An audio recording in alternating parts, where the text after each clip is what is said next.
Beautiful, spontaneous chanting from the back of the room. It's really amazing, huh? Nice. Just so you all know, I'm really, really honored to introduce to our community Danny Michaels, Angel Channel. I mean, this guy does great readings. He was here yesterday. He did a talk, and then he did some readings for some of our board members and staff, and went for 2 because they were like, oh my God. So he's going to start today at 1 o'clock. He'll do some sessions. We talked him into staying the night and then doing more sessions today. Danny, if you don't mind just standing and saying hello. There we go. Yeah. I don't know where Dosi is. Is she back? There she is. So Dosi, stand. You'll want to see Dosi. She's the commander-in-chief in the bookstore if you need to find her. She'll help schedule those, and if she has an assistant, she'll have a page ready. Please get them scheduled as soon as you can. And it is extraordinary, or I wouldn't have said, have him spend the night and have him do more sessions tomorrow. Okay, it's extraordinary. Those of you who have had sessions with him in the past or yesterday, wave a hand if you agree. Right? Absolutely. Yeah. She's one of the ones that had like 5. All right, very cool. Do you do phone sessions, by the way? Yes. So the folks online call Dosi. Even if you're like in Madagascar, Afghanistan, anywhere on the planet, call Dosi. Anyway, they'll have to figure out how to, hook you up with phone sessions or whatever, okay? And then you can take care of that portion. But people living long distance, you don't have to lose out, all right? All right. Great, okay. He needs a topic. So give me a couple topics to cover today, please. The violet flame. Paper. Okay. Violet flame. Flame, okay. Is Jesus an alien? No. Judgment? Surrender. Didn't you already give one? Greed. No. Okay. What did you say? Peace, okay. Conflict. Oneness. Okay. What? Transmutation. Transmutation. Okay, we're good. Okay, we're good. Thank you. So there's 1 or 2 topics that we're going to cover today. And incidentally, I sometimes you guys give me requests. So I'll print out some reminders to myself, quotes especially. If I have quotes to share, I'll print them out and I'll bring them and almost never really look at them because it'll all just kind of come to me. But some of you folks asked about a topic. It was called "Love is a Bad Word," or "Love Stinks." Now, if you had to know the context of the conversations these folks were having, then you would understand. It was funny, but those of you who are waiting for that, it's not what we're going to cover today because there's a lot of questions in a different form, but we might get to that some other point. And we sort of covered that idea a couple of weeks ago, just in this, that human beings, there's many things human beings don't understand. Well, pretty much nothing do they understand. They theorize about it, they religious-size about it, they science it, and it goes nowhere. It kind of looks like it makes progress, but it gets nowhere. But not the least of which is our understanding of God and our spiritual relationship and so on. It even irritates people to hear these kinds of messages when I'm talking about, a couple of weeks ago, love. And the concept that God is love, and yet people think of love as being something you make special. I love that person 20%. This other one, 80%. You, not at all. Love is either always for everyone, a 10 out of 10 points. Real love isn't qualified and varied based on whether you like a person or not. There's an understanding that how could I say I love God and not everyone else, since everyone else is a fragment of God? So we covered that a couple of weeks ago, and some people were asking me to elaborate a little bit more, so I apologize that I'm not going to go in that direction much today.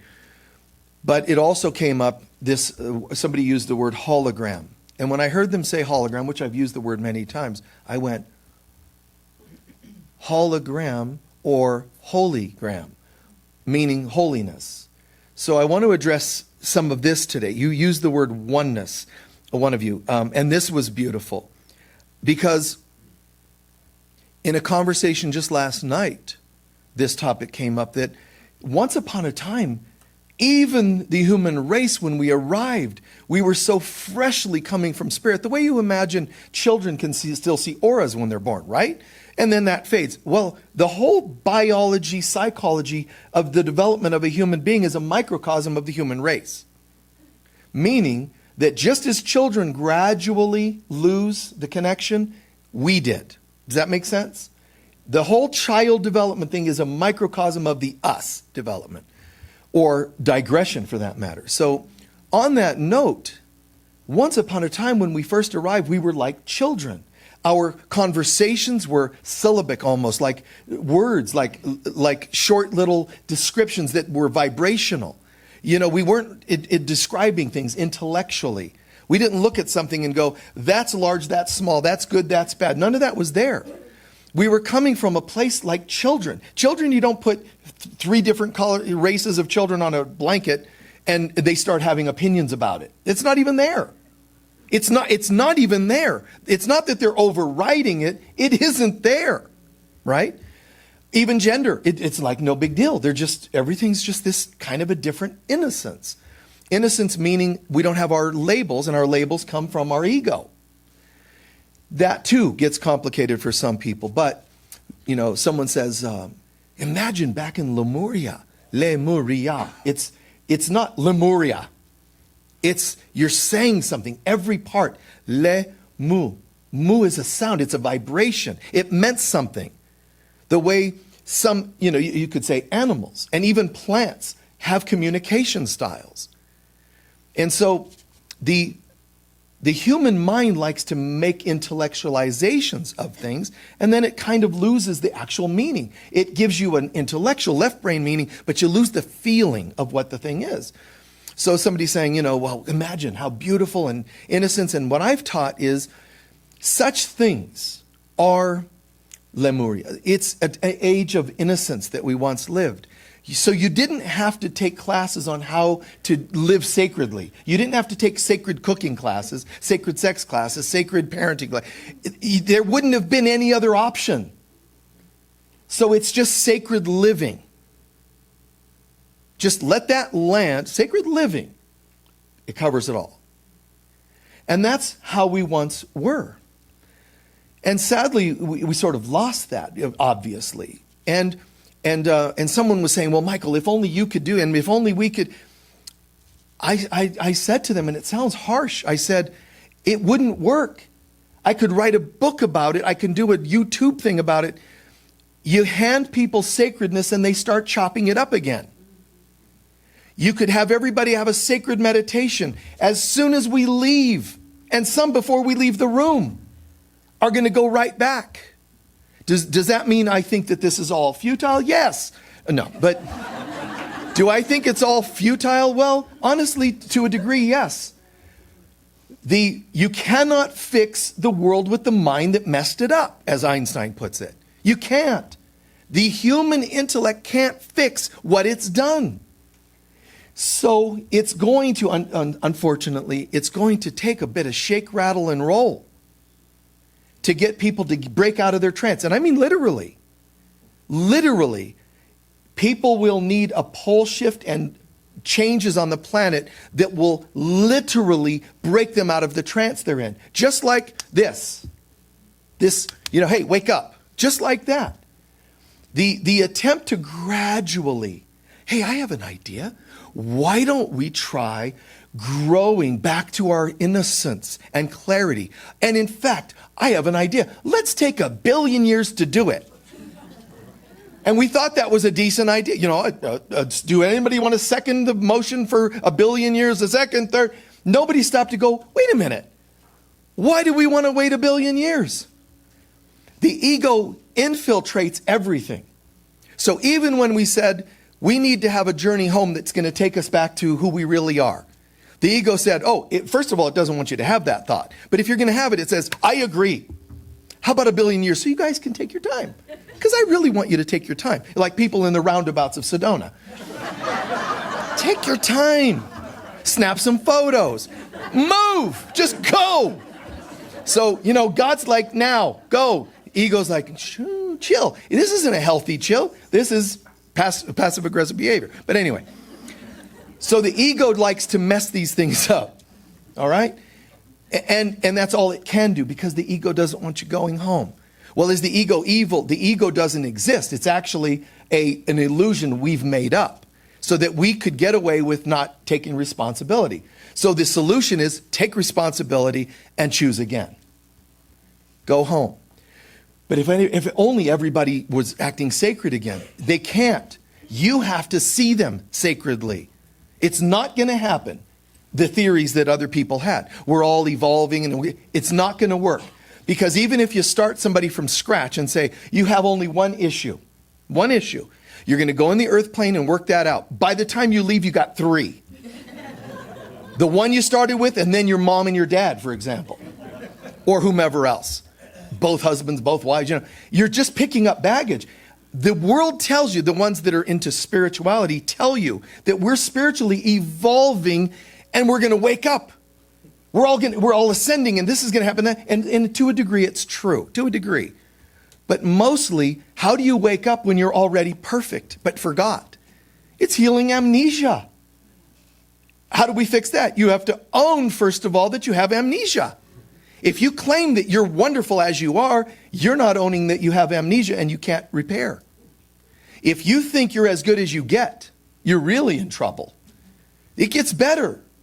You become holy. So, said another way, we hear the words reality and illusion. All right? And some of the phrases or requests you guys are placing, like judgment. Judgment is part of the illusion. Meaning it comes from the dark place. What about violet flame and ascended masters? What about those concepts? Forgiveness. Those are still part of the illusion, but they're part of what's called a happy dream. But Buddha tried to explain, when he's sitting in meditation, they're offering, his ego's manufacturing these things. He's in meditation, and here comes this harem of beautiful women. I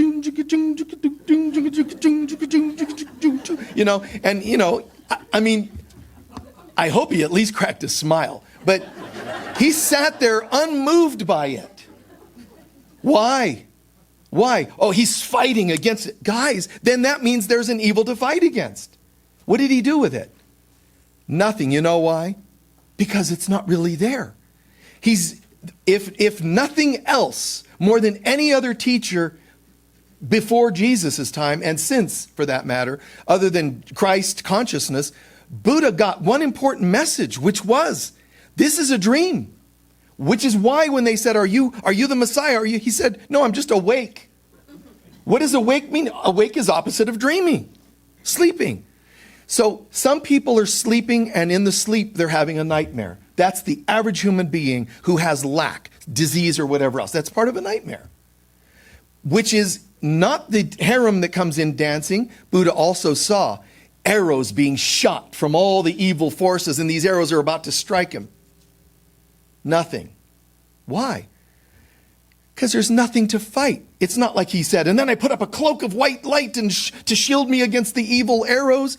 Arrows being people's opinions of you. Arrows being your own opinions of yourself. Arrows being karma. No response. God, think about what does that take? All of us may have had moments where we're meditating or even just in a space of light that is such that the stuff doesn't get to us for a moment or hopefully longer.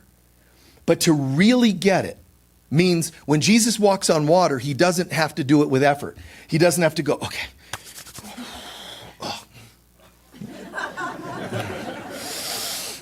Om Mani Padme, boom shakalaka. I'm going to walk on. Then it means that this is going to take effort. And when it takes effort, you slip into being a human who's working at something, which is called doing rather than being. He can't put effort into it. Jesus didn't go, you have a flu, you are healed. You're a leper. Oh, this is going to take, hold on, man. I'm going to have some food and get ready for this. There's no difference. Because there is no difference. Because they're all unreal. There is nothing that actually exists that you can see or experience with any of our senses. It can't happen. It seems like it's real, and all of our science, religion, and government measures everything by the senses. Which does this. It establishes itself as a power. You start to wake up from the dream, they don't like that. They can't like it because it means that they cease to exist as a power. If everybody woke up today with a true awareness of true and false, reality and illusion, government, science, including science of medicine, all these, religion, they would all cease to exist almost immediately. They would be retired, not for where they're bad and we need to get rid of them and hate them. They would just be retired for lack of work. You would say, you have no place here. Which is what Jesus said to, what was it again? Demons. So when you look at medicines and hypnosis of life, all these things have to go because they're not even there. So we're not casting out demons. We're just being the light. And in the light, there's no darkness. Right? So it's amazing if you think about it. One of the important topics to really get that still nowhere enough teachers teach it because they don't understand it is this concept of reality and illusion. So rather than use those words, which can be a little intense sometimes for the human mind, I'm going to change the words for a moment. Reality is holiness, illusion is hologram. Isn't that cool? This popped into my mind when the person said hologram. I went, yeah, hologram, holiness. And I went, wait. And I had to call or text or whatever a couple days later and say, what was that word you popped up? Because I knew something downloaded, but I couldn't remember. Because the spiritual me knows everything and the human me knows nothing. Least of all the things I have to memorize. So I had to actually go, what was the word again? They said hologram. Oh, got it. And it starts downloading again. That's my search and find technique, of consciousness. Search, find, download, So I knew this was going in that direction. And I realized, okay, holiness is reality. Hologram is illusion. And so your positive thinking people and your law of attraction people talk about the outside world. It mirrors your consciousness. What they don't understand is there's a holiness you can access instead of a hologram. Just because they say you can manifest a better life, that's not the holy life. That's a happy dream in the illusion still.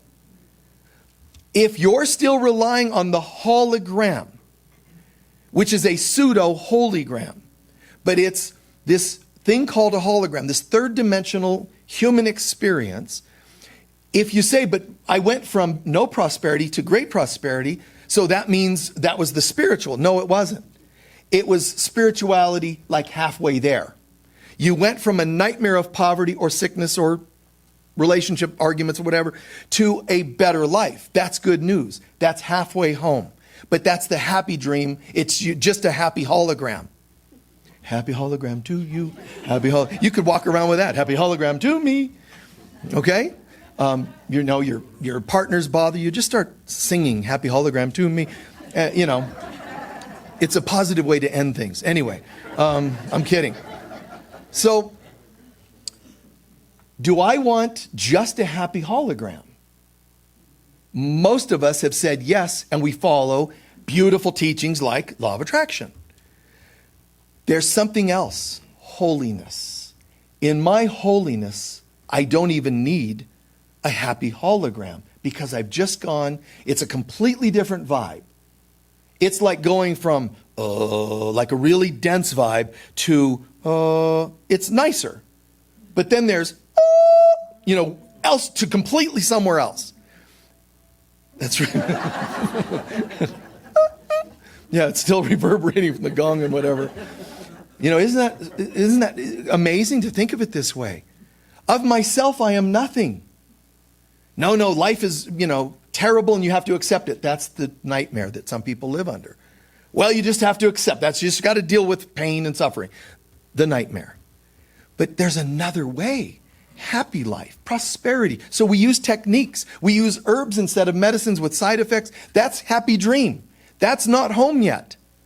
In my holiness, walking on water, herbs, even medications, they don't matter. Take them, don't judge them. If you need herbs because you've got a headache and you want skullcap as an herb, get it. Do great. Enjoy. Or if you take an aspirin, if you say aspirin's bad, skullcap herb is good, you just fell again. You just made another label, another judgment. Since one of you even asked about judgment. Judgment is not just when you're like, I hate people. Judgment is when you think, does this look good on me? On who? On me. On what? On my body. You don't have a body. See? I mean, you're judging that something makes you look better. You're judging that someone's overweight or underweight. Where did you get these ideas? Ask an infant for its opinion, and you'll find out everything you thought is wrong. Hey, honey, muscle test the infant, It'll just be like, I don't care. Everything's fine. It's not going to go, man, wow, you look kind of fat in that, There's no baby that can say that. Do they look in their diapers? Do they walk around going, do I look fat in these Huggies or whatever they call them? What baby does that? Children, our innocence cannot do that. And again, I'm not saying it won't. It's not there. It can't. But fear, the fear that we forgot who we are, and the fear that develops. If I forget who I am, let's say I beamed in right now from heaven, manifested. Now, I feel pretty great, straight from heaven. My mind is open. And as soon as one of you says, you look bad in that outfit, at first I think, well, poor thing, you're kind of insane. Give me enough of those. And it starts building. My aura starts going from shining, my light, to constricting. My chakras that were like, hello, everyone, are like, I don't know. And then you said the food I just ate is going to make me sick. What's that? Even if you came in fresh, this world is designed to beat you up. I know that there's pretty things. We're talking about the overall ego-based world. It's designed by our egos to beat us up and keep us living in the nightmare. We have figured out the nightmare isn't really that pleasant, so we figured out how to make it a nicer dream. But I'm saying to you, think I'm wrong, go to Buddha, go to Jesus and find out. They're going to tell you this is exactly right. Just because you go to a happy dream does not mean it's enough in your home. Don't settle. So these concepts that I really love, this concept of Buddha, like whether it's the harem or whether it's the arrows, the same response, no response. Because he woke up from the dream. It's still a dream. So if you walk up to me and say, hypothetically, Michael, how would it feel if I ripped the shirt off your back? Well, it's hypothetical. Why would I get all personal about it? You did what? No, I said hypothetical. You what? Don't you dare. I don't like people that rip my shirt off. And you start going off on it. But that's what the world is about. We react to things that aren't even happening, which is called schizophrenia. That's why a chapter in one of my books is, life is a psychotic episode. This world is psychotic. It's not happening, but we think it is. Do you really think, when they left me, I felt, I just collapsed. I can't live if living is without them. Picture, holy being, I can't live if living, that becomes like humorous to beings of light. Hey, how you doing today? Well, I was doing great, but my partner left me. You know how that is. I can't live if living is without them. They're going to wait. Angels, quickly, check this out. Someone who thinks that someone else has power. Ha, ha, ha. The wings are like flapping like in laughter and amusement. You thought what? Because when you die and go to the other side, before they pull the trapdoor lever and poof, back to incarnate, they first have a conversation with you because it's amusing to them. It's not a judgment. It's like, hey, how you doing? Well, not very well. Why? They wouldn't give me a raise at work. No, wait. What? They wouldn't give me a raise at work. Who wouldn't? They. There's no they. This is you being you. This is you reflecting back to you. You believe you deserve it, it comes. You don't believe you deserve it, it doesn't come. I say that now, and some people could sit here going, what a jerk. Because I've had abuses, and he's telling me I deserve that. You don't deserve it, and there's no it to deserve. All we're doing is seeing the hologram reflecting back to us, and it is very objective. There's no personal anything to it. We even have learned to think God does these things to us. And sometimes you'll play it safe and go, well, the universe is really putting me through hell today. The what? The universe. You mean the space between Mars and Venus? Is that what you mean? Or do you mean the stars, the planet? Do you think planets are like, oh, well, I can't wait till they wake up. My name's Saturn and I'm going to return. You know, they don't have power. The sun, the world, the scientists, they sit around, you know, the little scientists in their little labs. We saw some solar flares. We know what this is going to do. Your cell phones are going to die and plants are going to wither. And they get all freaky. And they tell you the sun flares will have an effect on you. What sun is that? I'm the Son of God. Spelled S-U-N, not male. I am the light of God. I know that. Do I always believe it and act like it? No. But do I know it? Yes. There's no other way to it. You go and try to fight things of this world. Go into a house to do an exorcism and think you're going to fight against something that might win. You're not going to do very well. There's something else. A really good surgeon, a really good surgeon knows it might look pretty bad because you come into the emergency room, but I've got you covered. I think that's mastery. The mom whose child is, sick and flu, she knows what's going on and she'll cover it. She's got it. And that's kind of how it is with God. When we really know who we are and are plugged in, the things of this world just don't seem to take the same toll. Because we're not giving the power we once did. Do you think that's going to go well universally? No. The world is going to try to kick your butt. It'll be your family members, your partners, or whatever that will be the voice of that. But they're not the bad people. They're the bad holograms reflecting your bad thoughts, your unhealthy thoughts, which everybody has to some degree or another. And I don't mean bad like I'm judging. I'm just saying our lack of belief in who we are gets mirrored to us. Yeah, but I pray and meditate every day. Why does stuff still happen? Because even the areas you've cleared yourself, you still are part of us. So even when you've personally cleared things, you're still having to answer to our problems because you're one of us. Well, I don't want to be part of well, that's called separating again. Guys, we need you to. We're really sorry that we're still messed up. We're really grateful that you're a holy being and that you're over all your issues. But unfortunately, we're not. And we need you to represent us, staying with us and working with us to help us get to where you say you are. How do you know you've got that work going on? When we annoy you. Then you'll know that we're bringing you some of our issues. Right? Think about it. I know that we once thought that it's all about me individually attaining mastery. I know that we once thought that we can segment ourselves from humanity and go, I'm growing so spiritual. I just look at them and they're just messed up. And I pray and meditate. And I know that we were taught that in mysticism, for example, detached from all this garbage and all. But the ones that made it ended up realizing you can't ascend alone. So it's all or nothing. So if I'm going to ascend and I think, sorry guys, boom, I get to ascend, that's not going to work that way. I have to actually heal my thoughts about you. My ascension comes not just from what I do with me, but what I do with us. My opinions of the human race determine my ascension level.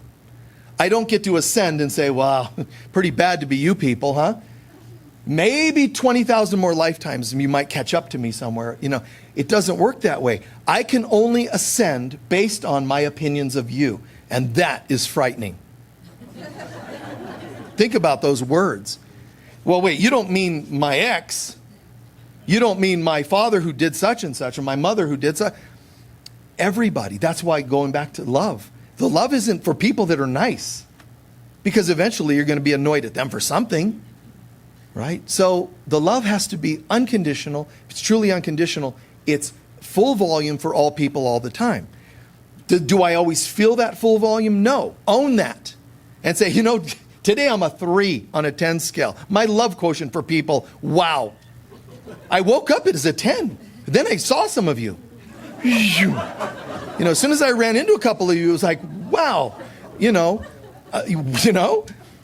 But see it and laugh at it.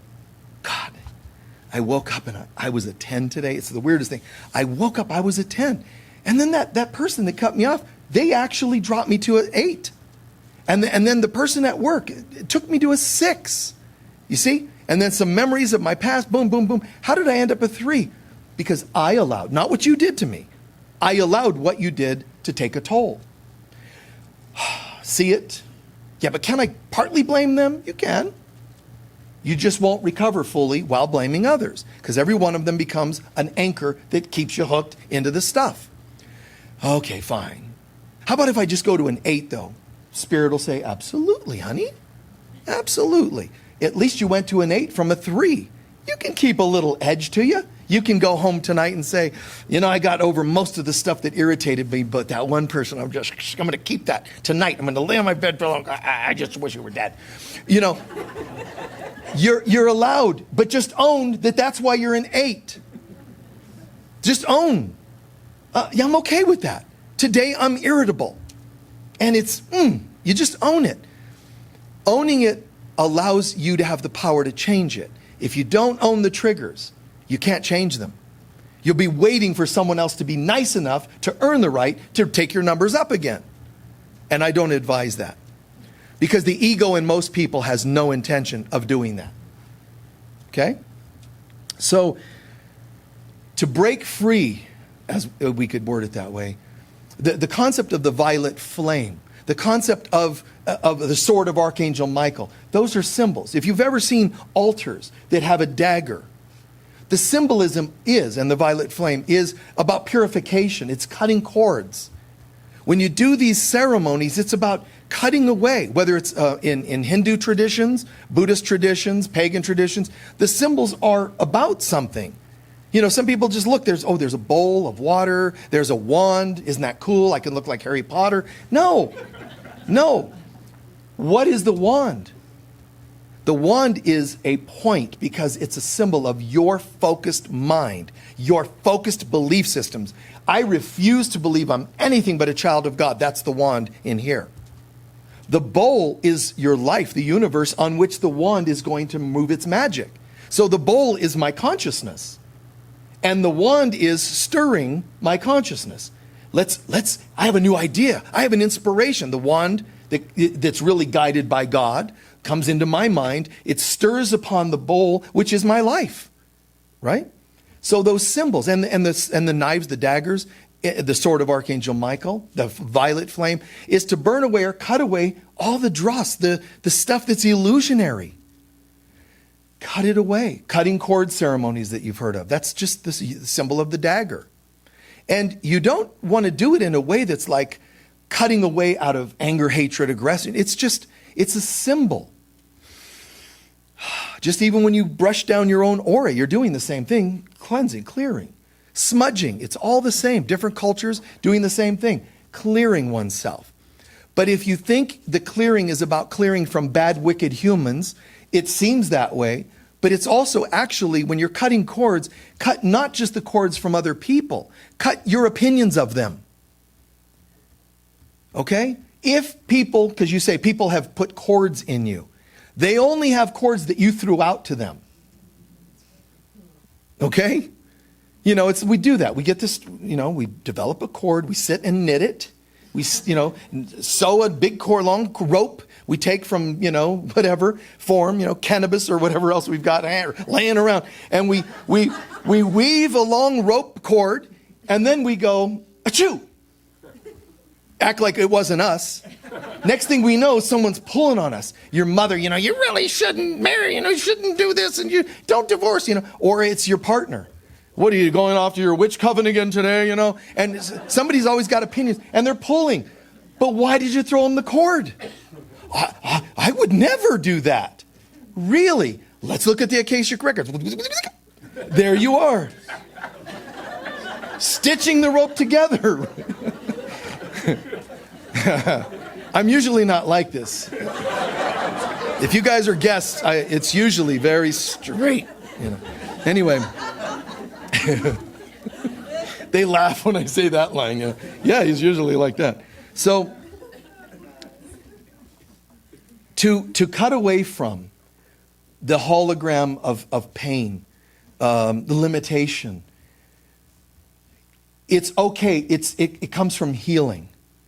The hologram means that I still have hurts inside. That's what it means. I still have unhealed wounds. They're belief systems, but my belief systems are fed by my unhealed wounds. So you'll know that you're starting to move towards holiness. If you want to kind of get a measure of this, how do I know I'm getting towards holiness and not the hologram? Reality versus illusion. God's consciousness versus my ego. How do I know I'm moving in that direction? I can promise you this. If you are making a concerted effort, not an obsessive effort, a concerted effort, a focused effort, like the wand on the bowl. If you're making a focused effort to have counseling, 12-step programs, do something that helps you maintain, to shift your consciousness and maintain. Because somebody says to me, I'm just broken. And sometimes that's how they are. They feel broken. My past, my life, my husband did this and that. I'm broken. Or they use the phrase damaged goods. Now, does damaged goods sound synonymous with holiness? No. So what do? Michael's talking holiness, but I feel damaged goods. I got to pretend I'm not damaged goods. No. Start off owning that you feel like damaged goods. Oh, Michael, that's a negative affirmation. No, it's the beginning of your healing.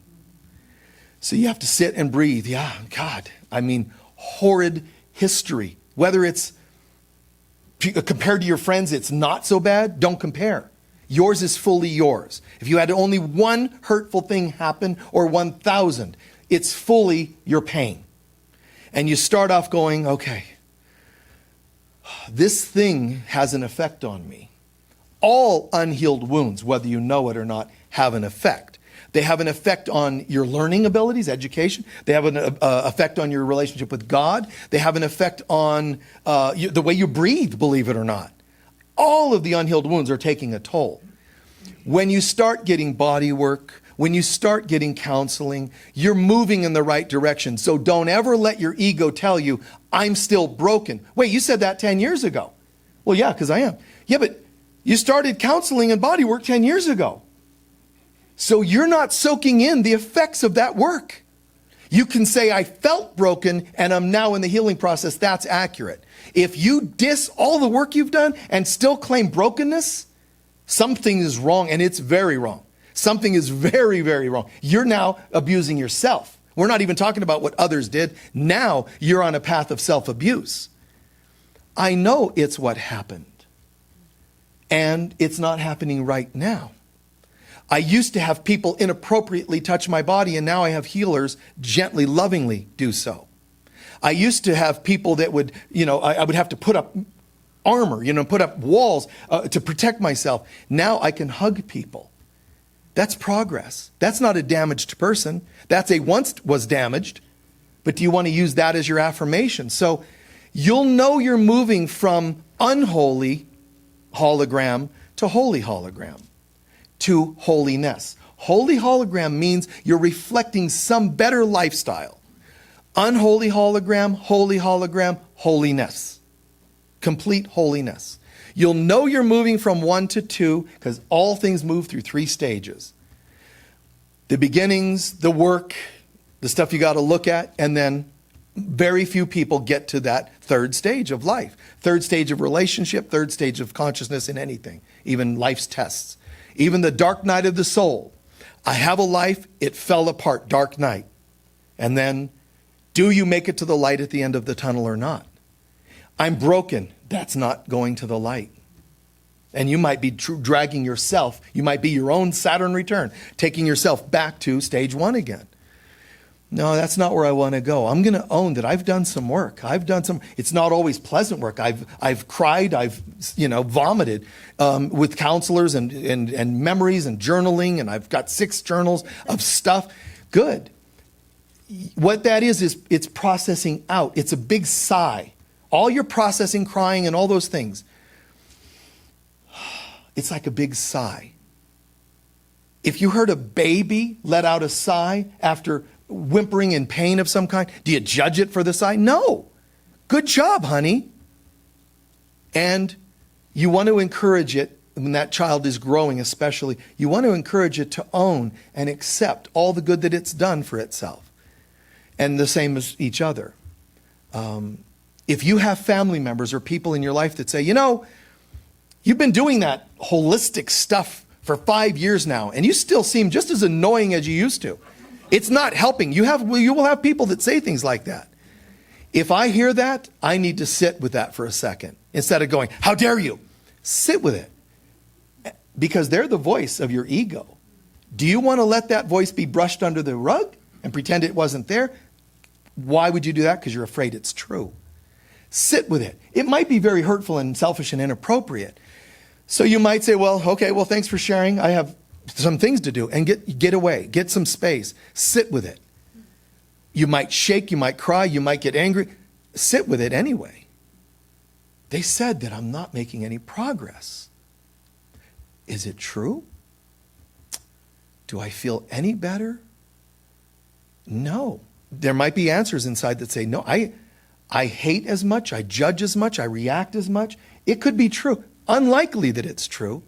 But any amount of it that is true, I want to look at and I want to change that. Okay? I don't need to hate them. They're just called a messenger. You get the message and the messenger can go away.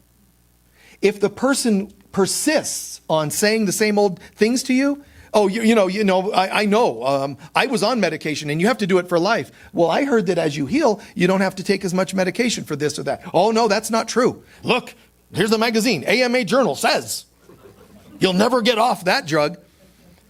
Who wrote that? The people that are making money off of you buying the drug. Have you considered that? So you'll have people that will try to push that you're not bettering your life. I would stop and ask myself, is it true? Do not run, please. Is it true? Any that is true, I'm going to go after that now and make that my new areas of work. When it's not true, what should you do? Thank God, I really am changing.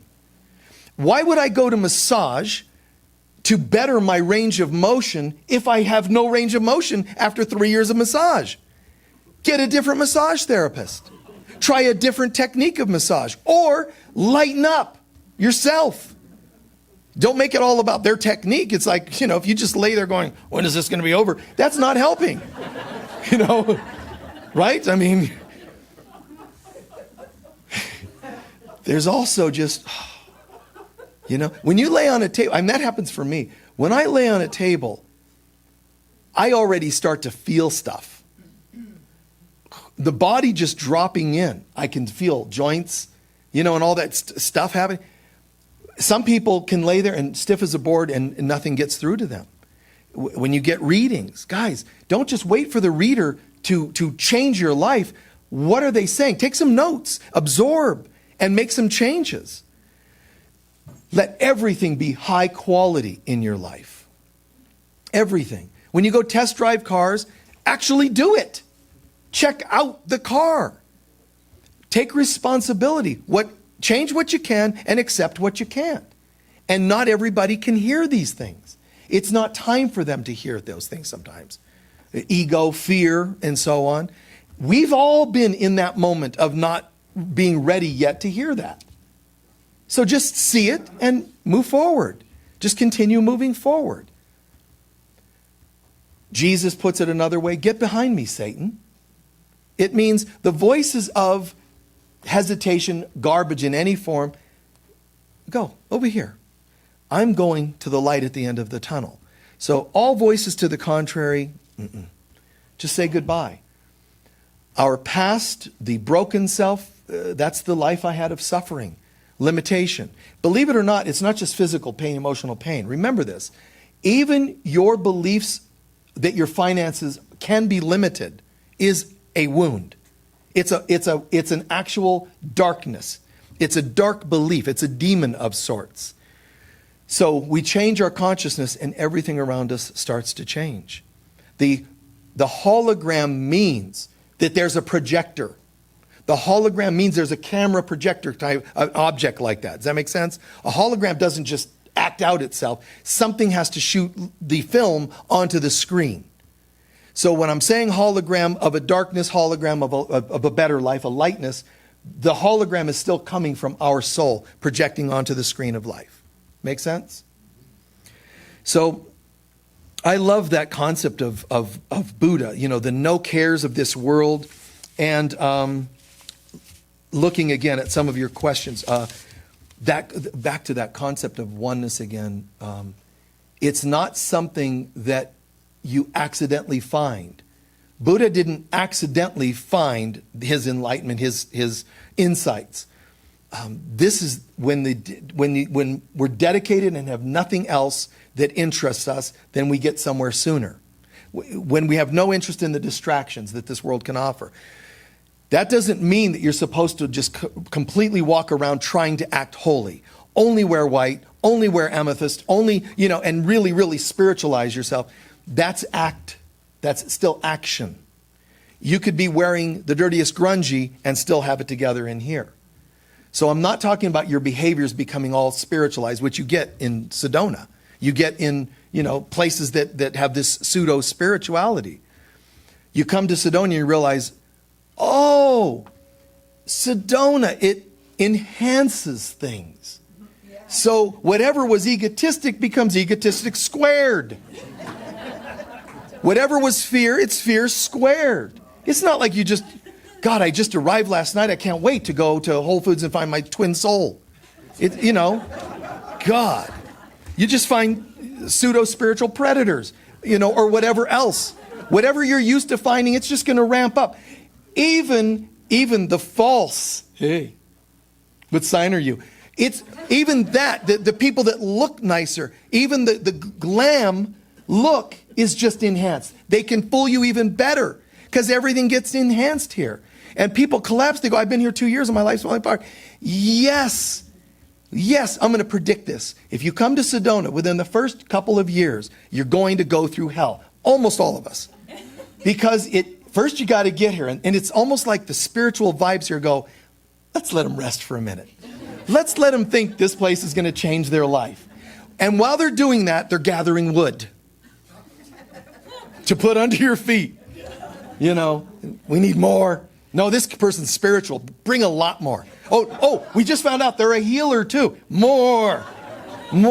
Great. They light that fire at some point and we're, well, how could this happen in Sedona? I just predicted it. What do you mean? I'm just telling you, if you're watching from online and you want to come here, it's fine. Just hear what I just said. Don't act surprised. How can you be shocked?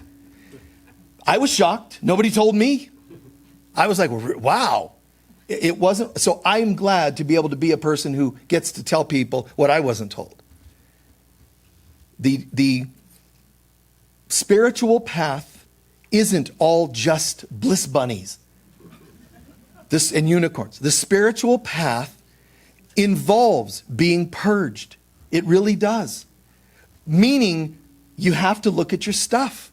The 12-step program is far more effective at making people responsible in their spiritual path than religion does. It's true. Yeah, it's true. I mean, it's annoying. You can go to a religion and just sit and leave your brain at the door, walk in and just go, holy water and, eat the host, the bread. You can do the ritual. You can do recitation, Buddhist, Catholic, any of them. You can do all of it. It could be Latin or Hindu. You can recite it. And you can recite it over and over. And you go, it's setting a vibration. And then when you leave, you put the old brain back in. And what happened? How are you not different?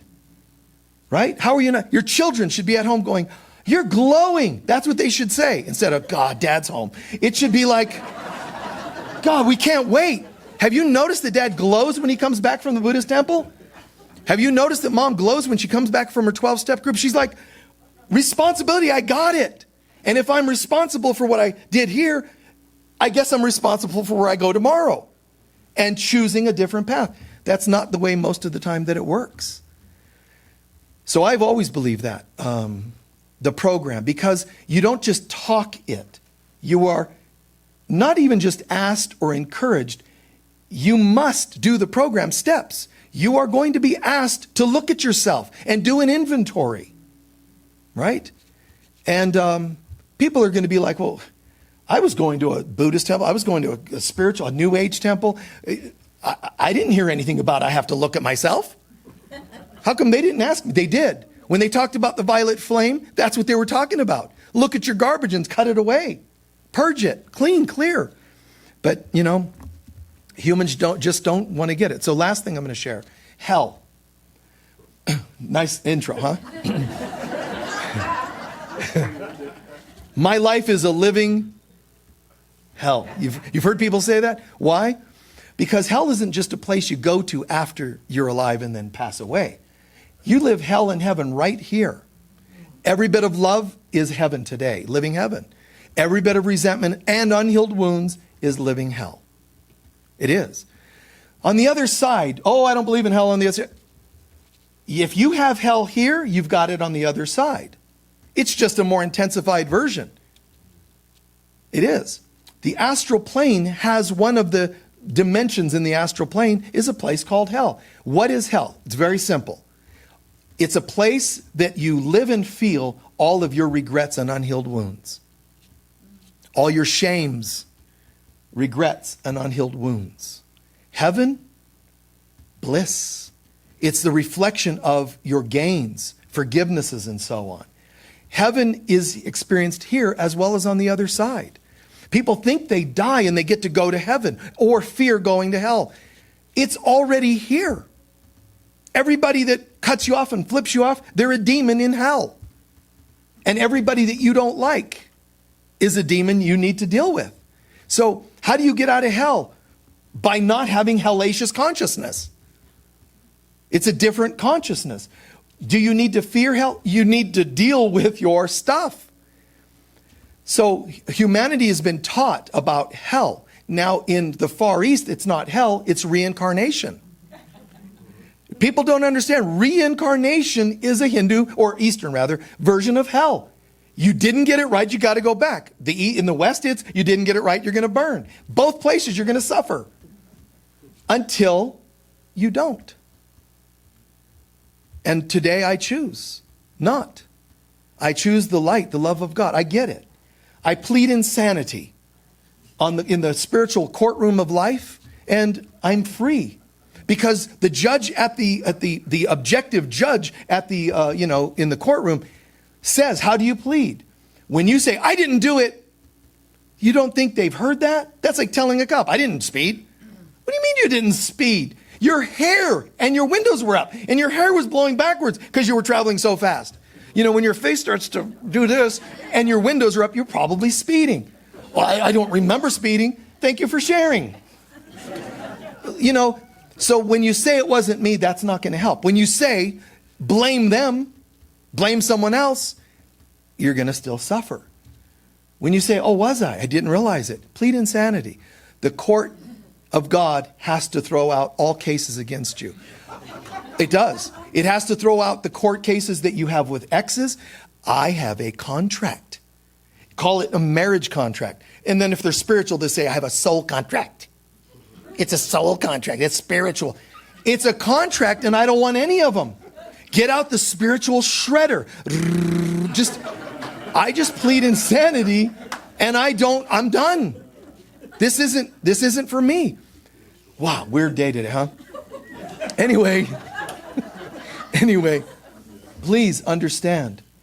Hell is here. Heaven is here. Buddha says heaven is actually all around, and the Course in Miracles is clear about this too. but you have to lift the veils to see it. It didn't say it's all around and anytime it'll kick in. You have to lift the veils, which means there's something you got to do, and it's you that has to do it. Lift the veils to see it. Okay, how?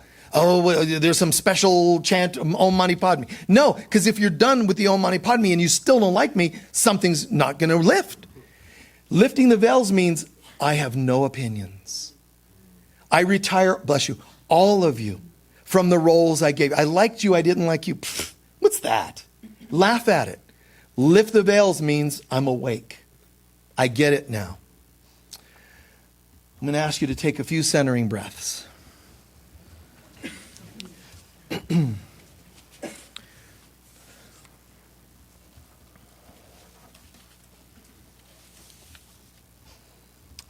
Whatever was the past, it's post-trauma.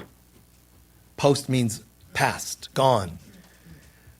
Your own opinions of yourself, anything, everything.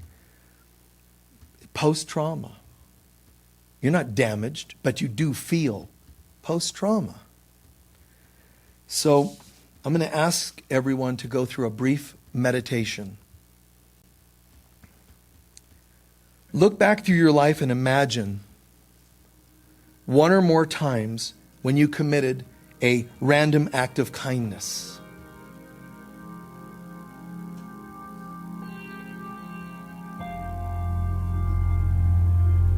Just at least one random act of kindness. It doesn't have to be stellar, just a random act of kindness.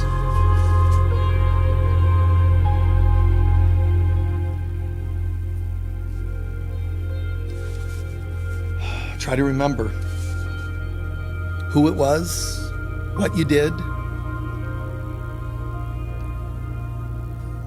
and then try to gain even the faintest glimpse, if not more, of how that act may have multiplied through the life of the person that you shared it with. Like It's a Wonderful Life. One act of kindness, make believe if you must, but try to imagine even the faintest glimpse how that act might have made a difference in that person's life. You paid a bill forward at a grocery store for someone. Maybe they went home, I'm going to make believe or imagine, maybe they went home and they had more peace when they talked to their children than they did when they were afraid of money. Maybe. Try to just imagine that they drove nicer on the road because someone did something kind for them. And try to understand that it compounds exponentially. It's not an act for an act. You helped one person. What if that person paid it forward to someone else? In just a linear line, 1 to 1 to 1, it's huge. But imagine it expands exponentially. For every one you helped, it went to 2. For every one they helped, it doubled and doubled and kept going. Give yourself a moment of that. Every act of kindness, how it multiplied.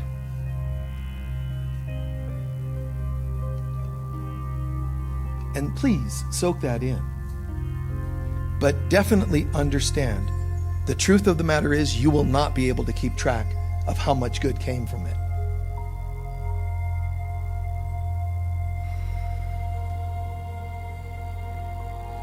Then imagine the opposite.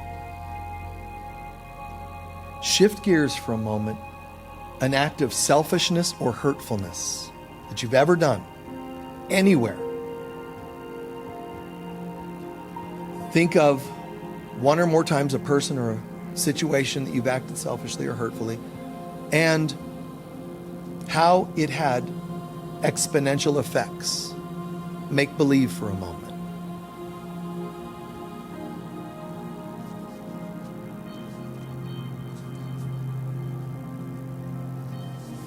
When you're looking at the positives or the negatives, like right now, guys, it's not just the deeds you did, it's even the kindness you didn't do. When you do an act of hurtfulness, it's called committing an act. When you fail to do a good thing, it's called a sin of omission. An act of omission. You omitted it. You did not allow that goodness. Now, it's not to beat yourself up. It's for this reason. This simple exercise, you're actually seeing your version of heaven and hell. Even though it's a simple microcosm, you're seeing heaven and hell. There's a part of you that will hold yourself responsible for those so-called negatives that exponentially multiplied. You can try to come back several lifetimes until you fix it, but you'll never catch up. You can never track down all the people that one act landed upon. Of myself, I am nothing. So I'm going to say, for the positives, for the goodnesses that I've given, I'm so glad that I was able to play a part that could positively affect somebody's life. Thank you, thank you, thank you. Well done to yourself. Good choices. And there's times when I was hurtful and selfish. Is that the bad me? No, it's the scared me. I could only do those things when I was acting insanely.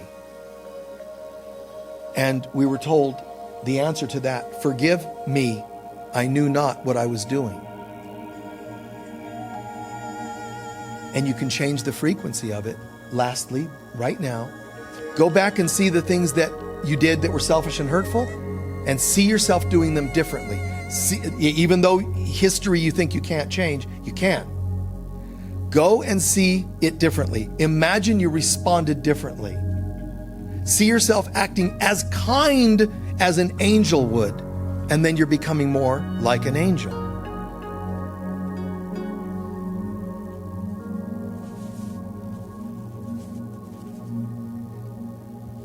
Apologize in your mind to them and make amends.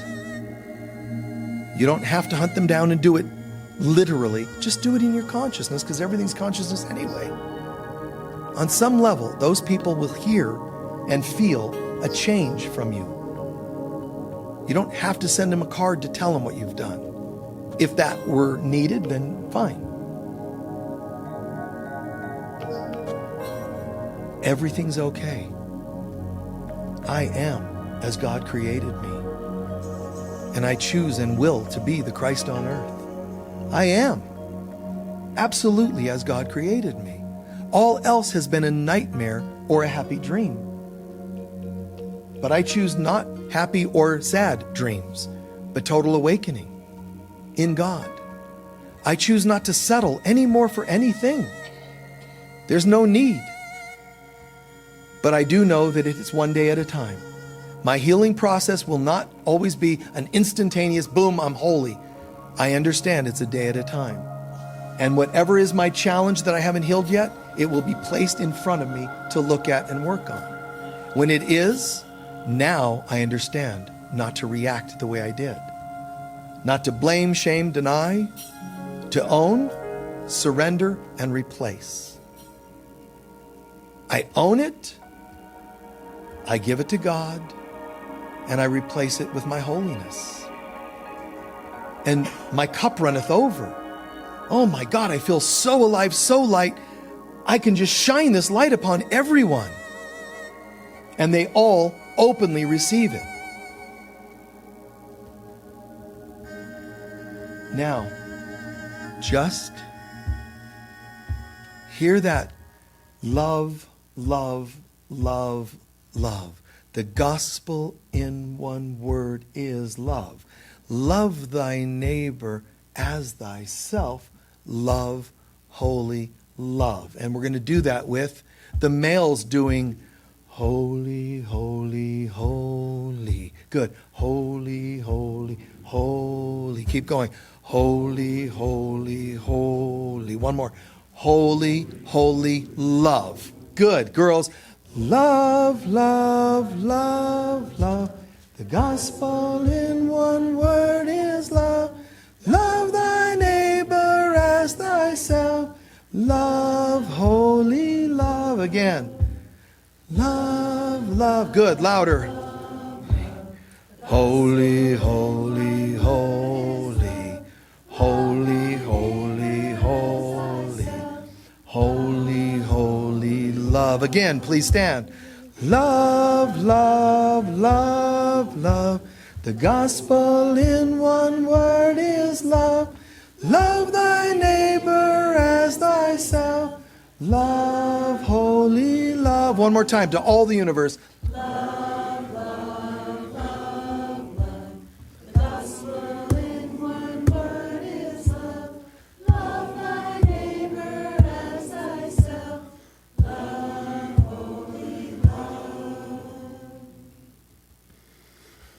Just breathe that in.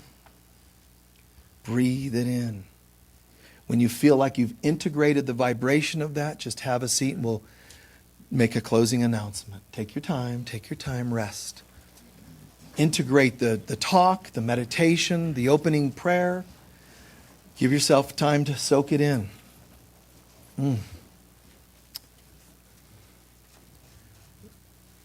Remember, every time you read a book, it's up to you to get something out of it. If it's not a good enough book, don't read it. When you come here to share, to learn, to meditate, go to a counselor's office. You should leave your counselor's office, a 12-step meeting, changed. You really should. Changed. One of two ways. Less of the pain or more of the bliss. And of course, the third option, a bit of both. But if you came out of there going, oh, I'm glad I showed up because I'm supposed to. It's court ordered. That's really not there yet, guys. Please stand for our closing prayer. I know there were a few other hands that raised, but when I was talking, they lowered, so I apologize. If somebody really feels like they need to share, you're welcome. Last shot, okay? If not, we'll go into the closing prayer. And I'm glad that one of you brought up the effects of the meditation itself, looking at the goodness or the grievances and unhealed wounds. It's very, it's a simple meditation, let's call it, but it's deep. It's important that we do these things. Our closing prayer is posted on your bulletins and also it's posted online. Soaking in the goodness. What if, guys, what if you really are good? Yes, I know. We screw up and we do, and I still do this and I still yell at the TV when I see people I don't like. Whatever it is, addictions, blah, blah, blah, blah, blah. I get all that. We're not pretending that's not there. Despite that, underneath those layers, I am truly a good person. And try that on. Even behind all the masks of good deeds that we do, I'm a dad, I'm a mama, those are just still labels, happy labels, but labels. Deep inside, I'm really a good person. How do I become good? I need do nothing. I already am. But it's time to let this come forward a bit more. The light of God surrounds us. The love of God enfolds us. The power of God protects us. And the presence of God watches over us. Wherever we go, God is, I am, and we are, and so it is today and always. God bless you all. We'll see you. How are you, darling?